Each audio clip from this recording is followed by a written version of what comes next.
Hello, my loves. It's a rainy day here in Connecticut, but we need to keep going. So today I'm going to read chapters 33 and 34 from Walk Two Moons.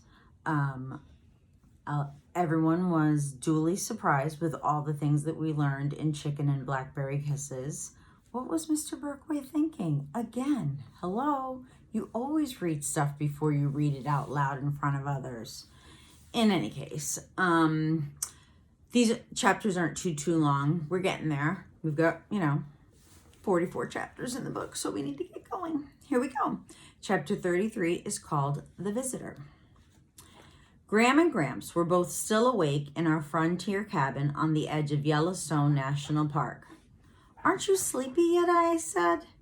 Graham said, "I don't know what's the matter with me. I don't feel like going to sleep at all. I want to know what happened to Peavy." "I'll tell you about Mr. Berkway's visit. Then I'll stop for the night." I had gone over to Phoebe's after dinner on the day Mr. Berkway had read from my journal about the Blackberry Kisses and from Phoebe's about Mrs. Cadaver, Mrs. Corpse. In Phoebe's bedroom, I said, "I've got two important things to tell you." The doorbell rang and we heard a familiar voice. "That sounds like Mr. Berkway," Phoebe said. "That's one of the things I want to tell you," I said, "about Mr. Berkway." There was a tap on Phoebe's door. Her father said, "Phoebe, could you and Sal come downstairs with me?" I thought Mr. Berkway was going to be mad at Phoebe for what she had written about his sister. The worst thing was that Phoebe didn't even know yet that Mrs. Cadaver was Mr. Berkway's sister. I felt like we were lambs being led to the slaughter. "Take us," I thought. "Take us and do away with us quickly." We followed Phoebe's father downstairs. There on the sofa was Mr. Berkway, holding Phoebe's journal and looking embarrassed. "That is my own private journal," Phoebe said, "with my own private thoughts." "I know," Mr. Berkway said, "and I want to apologize for reading it aloud." Apologize? Well, that was a relief. It was so quiet in the room, I could hear the leaves being blown off the trees outside. Mr. Berkway coughed. "I want to explain something," he said. "Mrs. Cadaver is my sister." "Your sister?" Phoebe said. "And her husband is dead." "I thought so," Phoebe said. "But she didn't murder him," Mr. Berkway said. "Her husband died when a drunk driver rammed into his car. My mother, Mrs. Partridge, was also in the car with Mr. Cadaver. She didn't die, as you know, but she did lose her sight." "Oh," I said. Phoebe was staring at the floor. "My sister Margaret was the nurse on duty in the emergency room when they brought in her husband and my mother. Margaret's husband died that night." The whole time Mr. Berkway was talking, Phoebe's father was sitting beside her with his hand resting on her shoulder. It looked like the only thing that was keeping Phoebe from vaporizing into the air and disappearing was his hand nesting there. "I just wanted you to know," Mr. Berkway said, "that Mr. Cadaver is not buried in her backyard.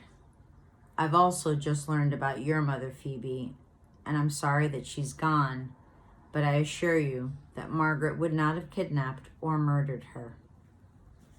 After Mr. Berkway left, Phoebe and I sat on the front porch. Phoebe said, "If Mrs. Cadaver didn't kidnap or murder my mother, then where is she? What can I do? Where should I look?" "Phoebe," I said, "there's something I've got to tell you."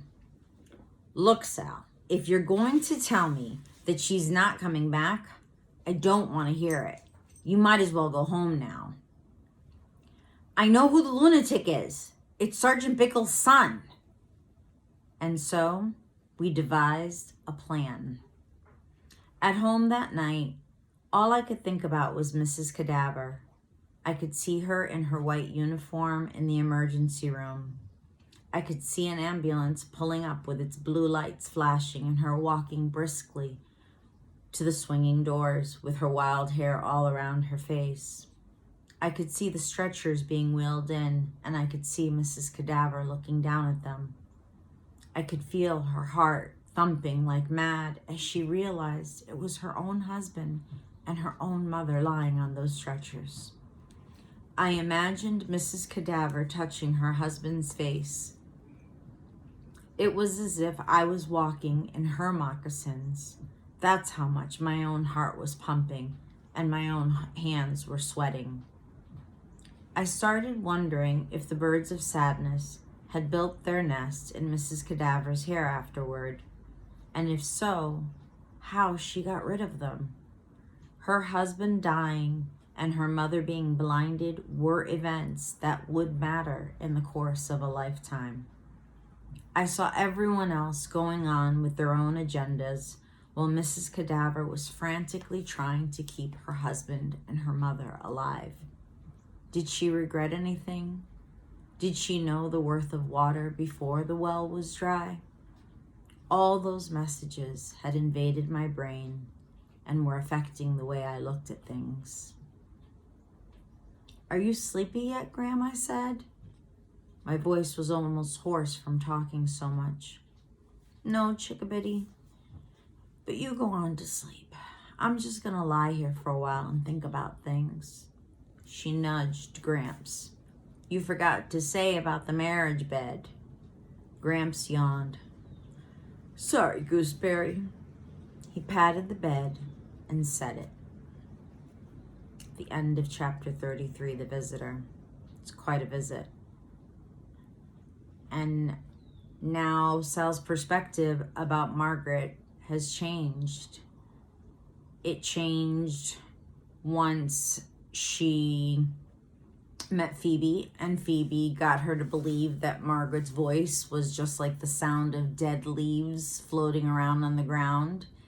And it changed when Phoebe had her convinced that she had hacked up her husband to pieces and was burying him under a rhododendron. And then it changed when she realized that her father smiled more. And then it changed again when she realized that Mr. Berkway was not going to take Margaret away.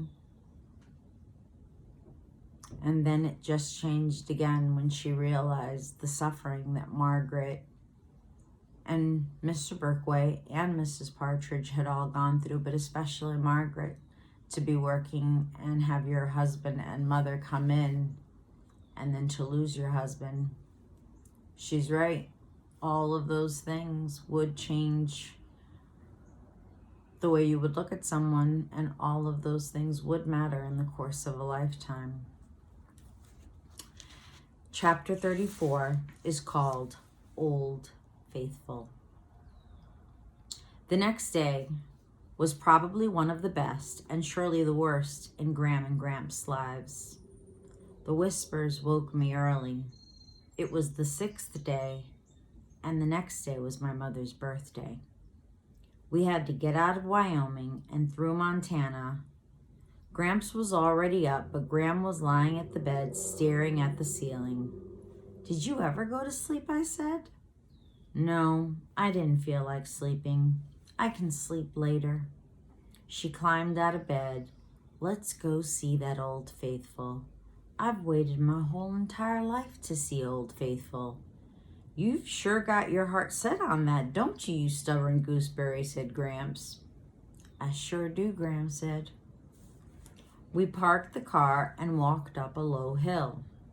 I was afraid Gram was going to be disappointed because it didn't look like much at first. There was a rope fence around a mound on the side of the hill. The ground was scrabbly dirt, and in the center of the rope enclosure, about 20 feet away, was a hole. "Heck," Gram said, "can't we get any closer than this?" Gramps and I walked over to read a sign about Old Faithful. A park ranger rushed past us, yelling, "Ma'am, ma'am!" "Gall dang," Gramps said. Gram was crawling under the rope. The ranger stopped her. "Ma'am, there's a reason for that rope." Gram brushed her off her dress.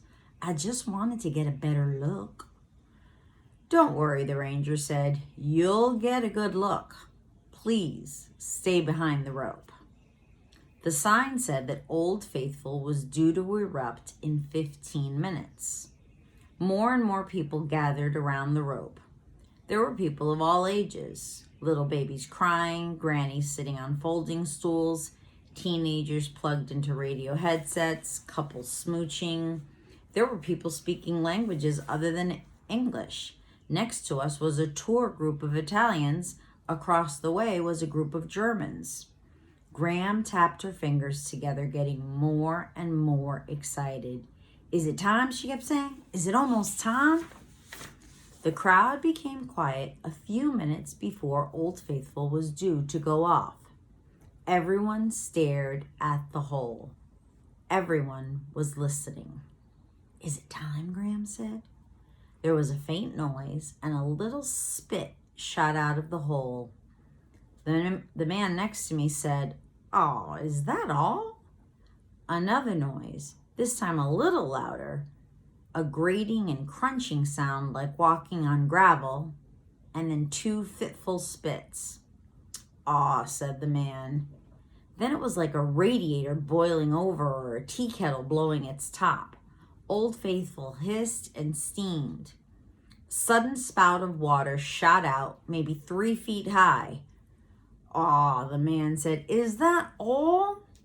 More steam, boiling and hissing, and a huge jing-bang spray of water surged out, climbing and climbing, then more and more until it looked like a whole river of water was shooting straight up into the air. "It looks like an upside-down waterfall," Graham said. All the while there was a walloping hissing, and I could have sworn the ground rumbled and trembled underneath us. The warm mist blew toward us, and people started backing away. All except Graham. She stood there grinning, tilting her face toward the mist and staring at that fountain of water. "Oh," she said. "Oh, huzzah, huzzah." She watched it, she shouted it into the air and the noise. Gramps wasn't watching Old Faithful. He was watching Graham. He put his arms around her and hugged her. "You like this old geyser, don't you?" he said. "Oh," Graham said. "Oh, yes, I do." The man next to me was staring open-mouthed at Old Faithful. "Lordy, Lordy, that's amazing. No more awe, is that all?" Gradually, Old Faithful slowed down. We watched it undo itself and retreat into its hole. We stood there even after everyone else had drifted away. At last, Graham said, "Okay, let's go." We were inside the car and about to leave when Graham started to cry. "Gall dang," Graham said. "What's the matter?" Graham sniffled. "Oh, nothing. I'm so happy I got to see Old Faithful." "You old gooseberry," Gramps said, and on we went. "We're gonna eat up Montana," Gramps said. "We're gonna get to the Idaho border tonight. You watch me. I'm putting this pedal to the metal." He stepped on the gas and peeled out of the parking lot. Idaho, here we come. That is the end of chapter 34. So it meant a lot to Graham to get to see Old Faithful. And it looks like they're going to get to Idaho in time if you listen to Gramps, right? I think chapters 33 and 34 are really good too, but I really can't find a chapter that I don't like. What about you? What do you think? See you soon, my loves. Bye.